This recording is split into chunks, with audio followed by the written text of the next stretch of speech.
So good morning students. The last topic we are going to discuss in this colligative properties, that is reverse osmosis. So what do you mean by the reverse osmosis? Before going to discuss the reverse osmosis, we know very well the definition of osmosis.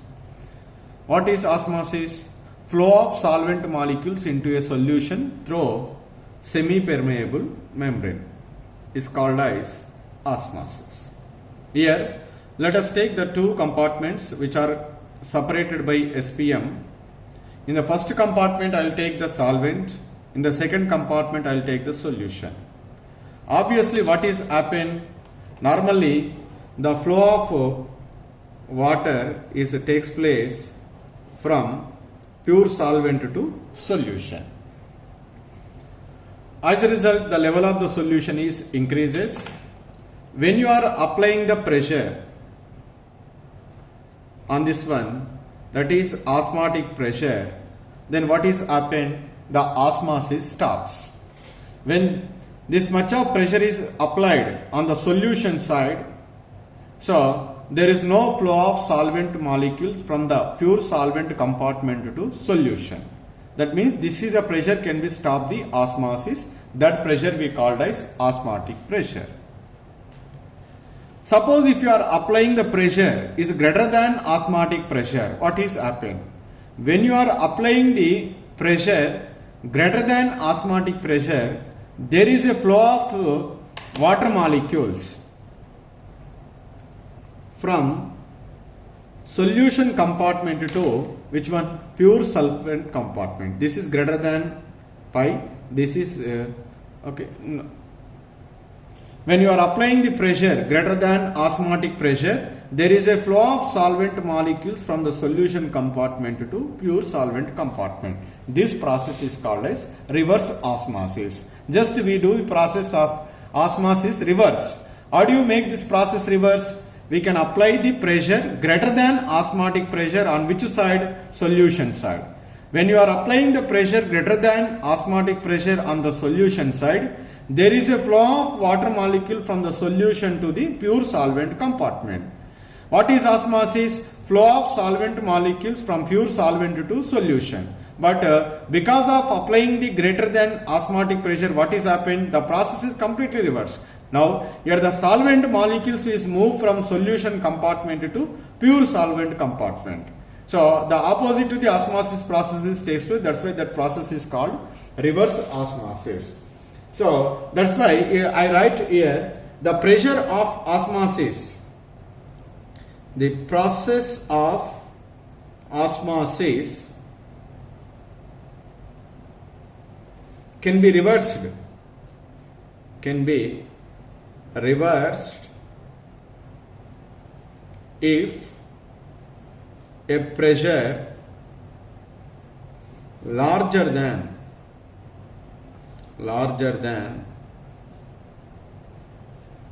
osmotic pressure is applied on the solution side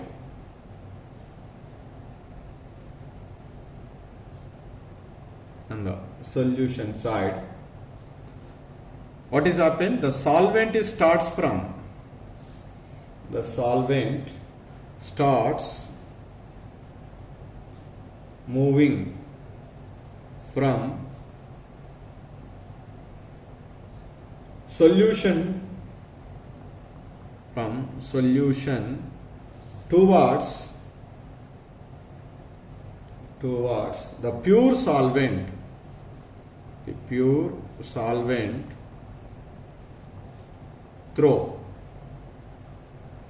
through the SPM. This is happened. That's why the process of I write here the definition, exact definition of reverse osmosis is the process of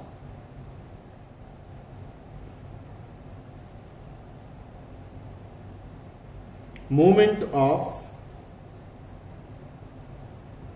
solvent through a SPM, semi-permeable membrane, from the solution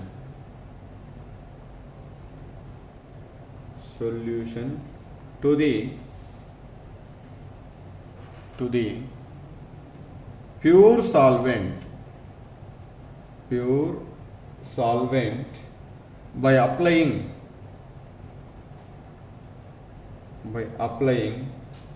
excess pressure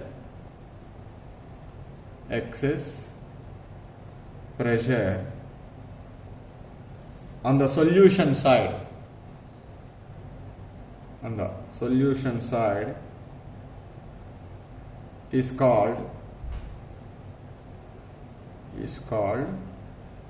reverse osmosis.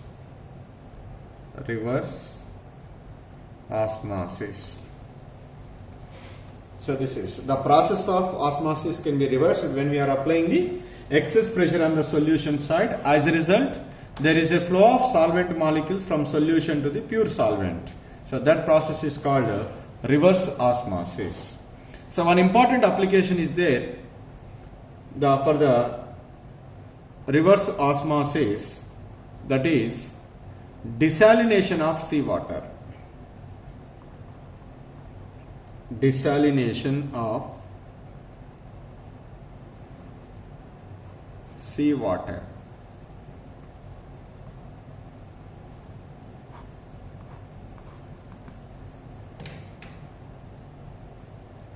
See here. So here let us take the two compartments which are separated by SPM. This is SPM.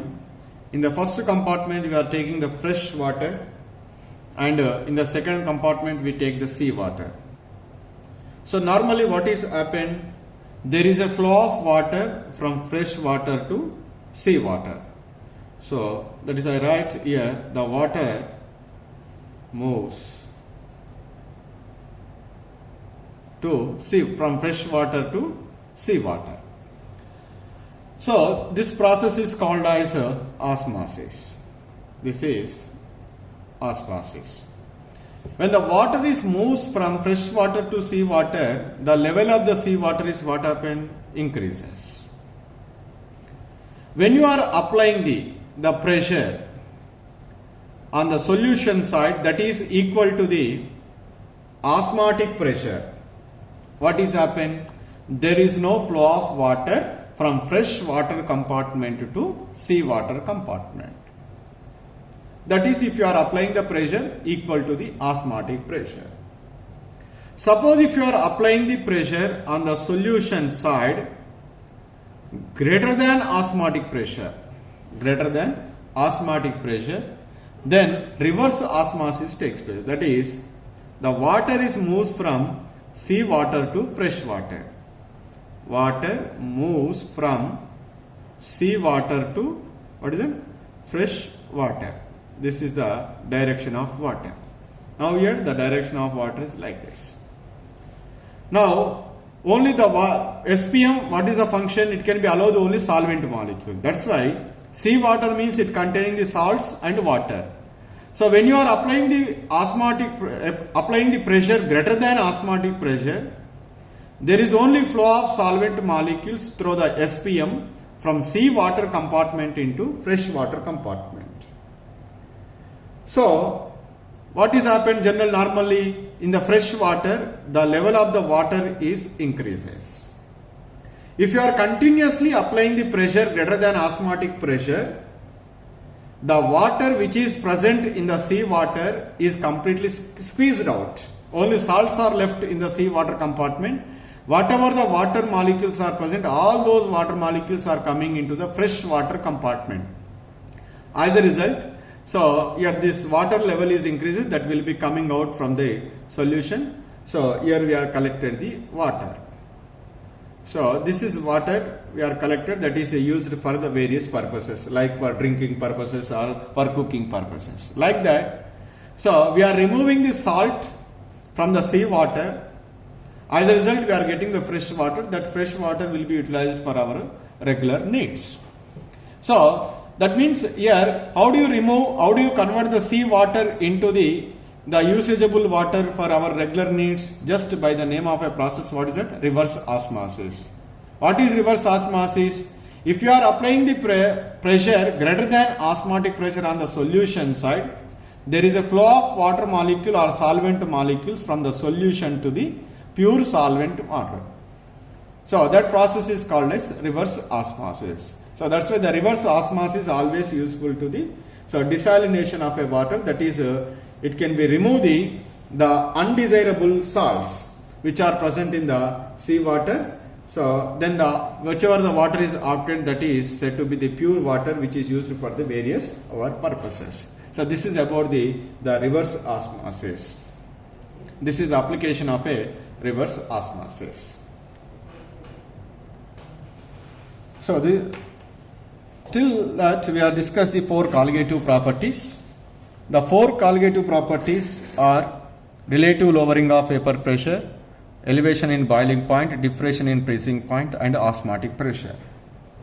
Here I would like to give certain information to you. So the main reason to say this information is because in this current academic year, the abnormal molar mass, that concept is removed from your syllabus. But in many of the competitive exams, they can ask the question from this colligative properties that is related to abnormal molar mass. Whatever the question is given, we have to be answer if we know whatever I say. So we know the equations for the relative lowering of vapor pressure is delta P by P naught is equal to, what is that, XB. In elevation in boiling point, what is the equation we derive? The equation we derive is delta TB is equal to KB into M. And the third one is diffraction in freezing point, delta TF is equal to KF into molality. Fourth one, the osmotic pressure pi is equal to CST. These are the equations we are derived. These equations are useful to determine the molar mass of a solute. Okay, fine. Here I would like to say one point is, I will take the 3 types of solutes. One is glucose, and the second one is sodium chloride, and the third one is acetic acid, CH3COOH. So the 3 different types of solutes I will take in. So you know very well about the glucose C6H12O6, and sodium chloride is 58.5, and the acetic acid is 60, because carbon 12, 24 plus 4, 28 plus 32, that is 60. This is the molar masses. This is I think 180 is the molar masses. It is a molar mass of sodium chloride, and acetic acid is 60. By using any one of the above equation, if you determine the molar mass of glucose, any one of the colligative property, we are getting 180. Is it correlated with the theoretical value or not? Yes. In the case of sodium chloride, okay, if you determine the molar mass of sodium chloride by using any one of the equation, what we get is 29.25 we are getting. This is normally we get. In the acetic acid, when we are determining the molar mass of acetic acid by any one of the above derived equations, we are getting 120. But theoretically, what is that? 60. Here 120. Here what is there? Here 29.25. But here actual mass of sodium chloride is, what is that? 58.5. The above equations, whatever we derive, they are valid only for glucose. They are not valid for sodium chloride. They are not valid for CH3COOH. Because if they are valid, definitely we have to get the answer. What is that? 58.5 and 60. Did you get those values? No. We are getting 29.25. Here we get 120. That's why. So the above derived equations are not suitable to determine the molar mass of NaCl and CH3COOH. So what do you mean? Why in these 2 cases, why we are not getting the exact molar mass as theoretically, why we are getting in the case of a glucose? The reason is, here when we are dissolving a solid solute particle in a liquid solvent, that solute particle may undergo dissociation or may undergo association. Sometimes neither undergo dissociation nor association. Here three possibles are there. Suppose sodium chloride is there. Sodium chloride, whenever it is dissolved in water, you know, for example, let us take one sodium chloride, that is one particle, you are dissolved in water. Immediately what is happened? It is dissociated into Na plus and Cl minus ion. So now how many ions are present, how many particles are present in the solution? Two particles, Na plus Cl minus. But you dissolved how many particles? Only one particle. The number of particles are changes. When number of particles are changes, the colligative properties also changes. Colligative properties changes, the molar mass is also changes. That's why in the case of sodium chloride, it is not getting the exact values as the theoretical value.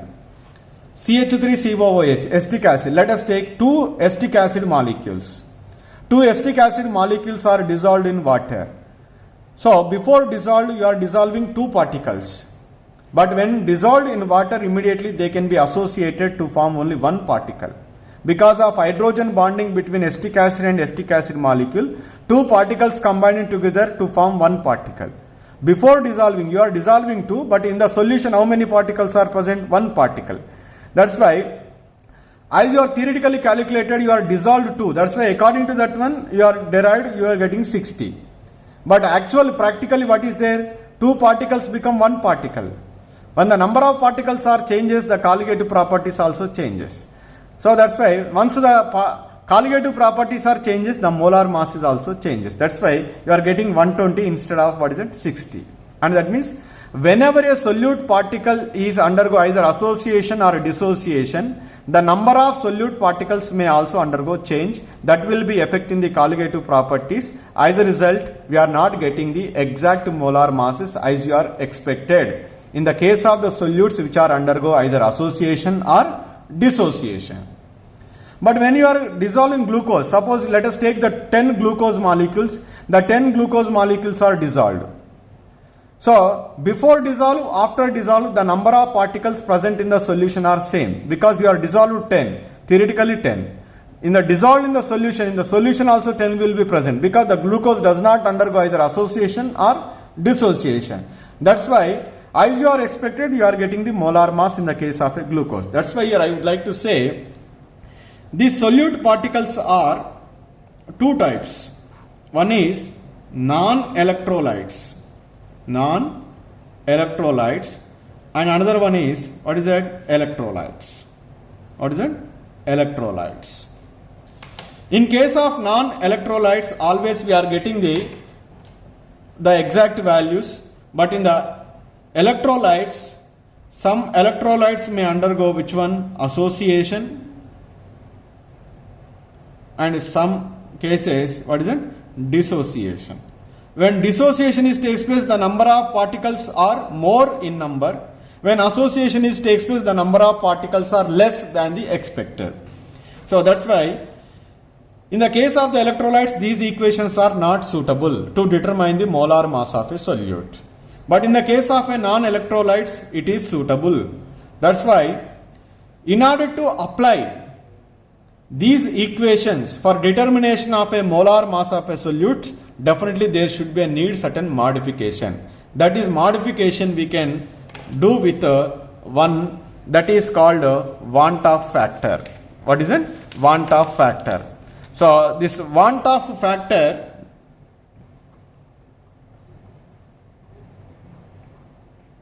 is useful to correct the molar masses of solutes.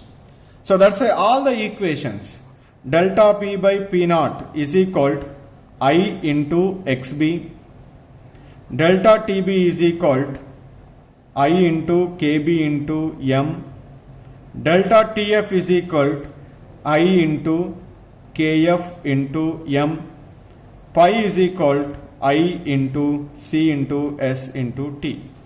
When we multiplied with a certain factor, okay, in case of that electrolytes or non-electrolytes, all the time we are getting the same value.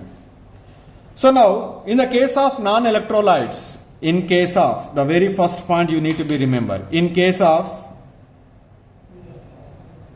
non-electrolytes, and that means they do not undergo either association or dissociation, like glucose, sucrose, urea, the Vanta factor I is equal to always 1. This is always we need to be remembered, because I is equal to 1. Again, these four equations are same as this one, so that we are getting the exact values as we expected. But in case of non-electrolytes, in case of electrolytes, for in that first case, because some solute particles are undergo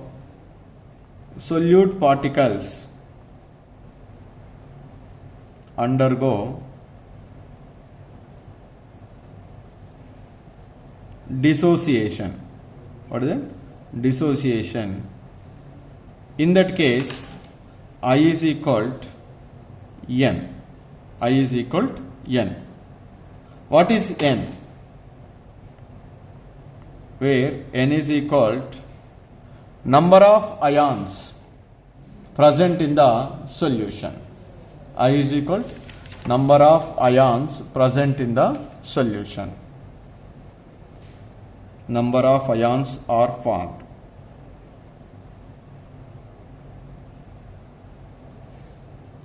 So that is, for example, sodium chloride is there, NaCl, we rise to Na plus Cl minus.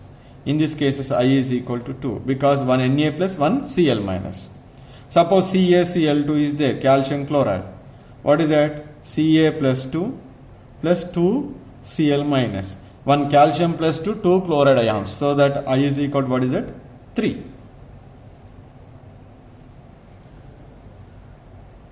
Solute particles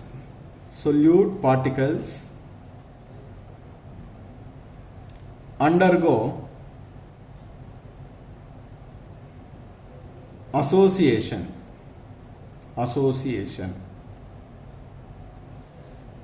Then what is the formula is I is equal to 1 by N. Suppose here two acetic acid molecule, just acetic acid molecule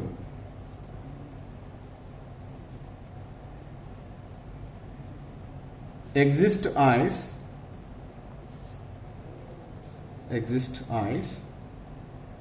dimer, and that means two particles associated combining to form how many particles? One particle. That's why I is equal to 1 by 2, dimer means. If solute particles exist as a trimer, solute particles exist as trimer, then what you write? That is, three particles are associated to form one particle. That is, I is equal to 1 by 3. Like that, we need to be substitute the value. I is 1 by 2, 1 by 3. That is depending upon the dimer or trimer, like that. The third case is there. The solute particles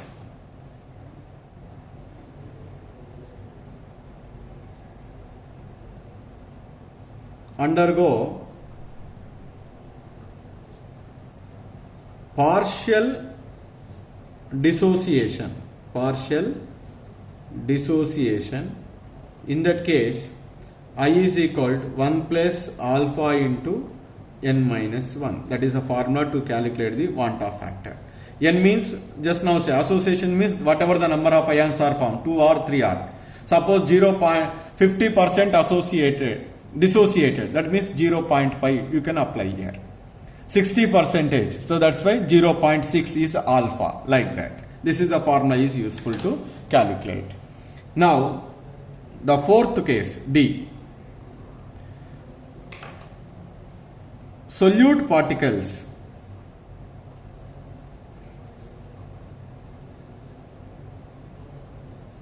undergo partial association,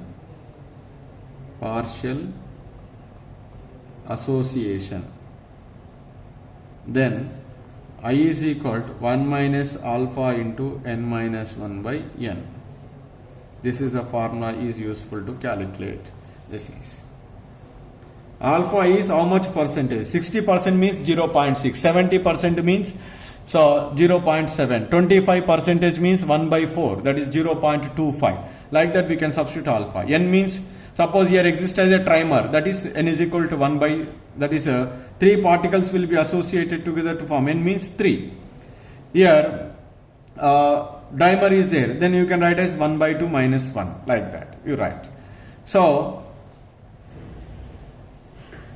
simply I is equal to 1 plus alpha into n minus 1, I is equal to 1 minus alpha into n minus 1 by n are used whenever the solute particles are undergo partial dissociation and association respectively. So from all these equations we say for dissociation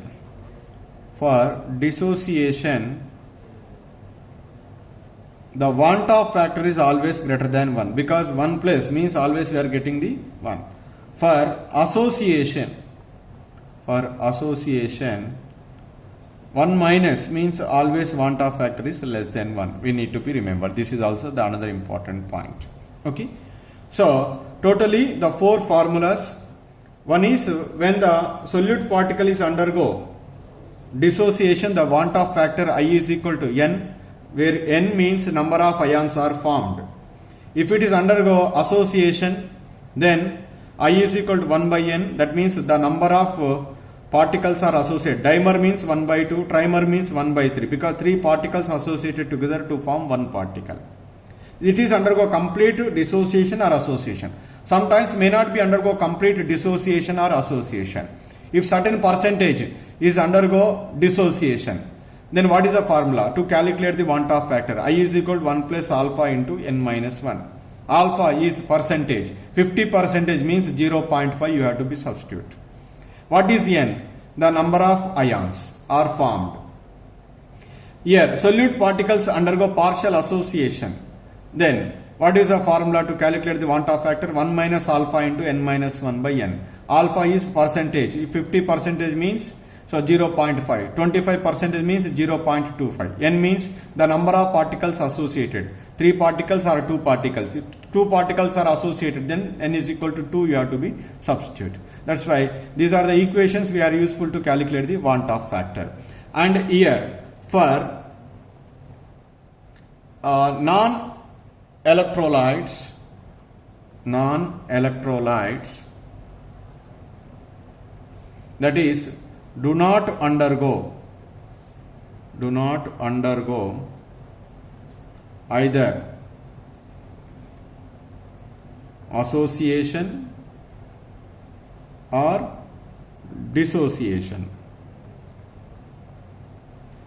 In that case, the want of factor is always I is equal to 1. So this is about the some important points regarding the abnormal molar mass. Because I am not going in deep explanation, just I will give the formulas to you to solve the numericals very fastly. So when you are referring the more number of textbooks, you might not be getting the answers. You are might be confusing with that equations. So to avoid that confusion, I will give this explanation. But however, it is not there in your syllabus. Only until the deriving the colligative properties equations it is there. That is means only for non-electrolytes it is there. Whatever you are derived with the equation, they are useful for non-electrolyte, because in that cases we are getting the exact molar mass as you are expected. But in the electrolytes you are not getting the exact one. That means when you are solving the problems in different textbooks, you might not getting the answer, because they are related to the electrolytes. They may undergo either association or dissociation. In that one we need to be multiply with a suitable factor, that is want of factor. How do you calculate the want of factor? There are 4 different cases are there, that is I will explain now. Now I summarize the formulas regarding the colligative properties. So now regarding our syllabus, these formulas are useful to you. That is delta P by P naught is equal to, what is that? I into XB. And the second one is delta TB is equal to I into KB into M. And the third one is delta TF is equal to I into KF into M. In the fourth case, pi is equal to I into CST. These are the four formulas which might be useful to you in all the cases. Okay. Regarding our syllabus for non-electrolytes, that is non-electrolytes, you are always substituted I is equal to what is it? 1. But regarding your competitive point of view for other, to solve the more questions with respect to the even abnormal molar mass is also delta P by P naught is equal to I into XB, the same formula. So delta TB is equal to I into KB into M. Delta TF is equal to I into KF into M. Pi is equal to I into CST. Here in these cases, the two cases are there. One is dissociation. In the dissociation, if it is complete,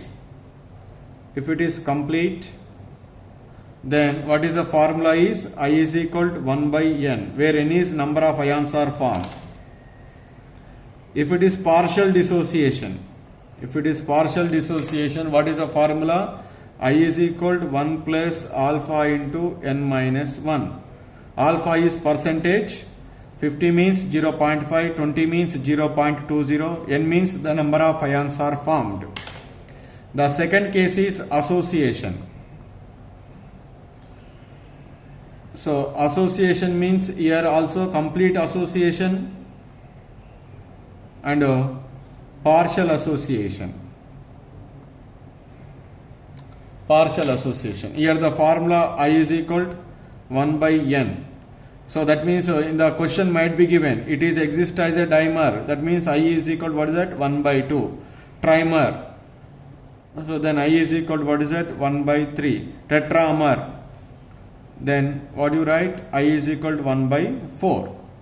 Partial. Then we can calculate I is equal to 1 minus alpha into N minus 1 by N. Alpha is the percentage fraction, that is you can substitute. N means the number of solute particles associated. If 3 particles are associated, you write 3. If 2 particles are associated, then N is equal to substituted 2.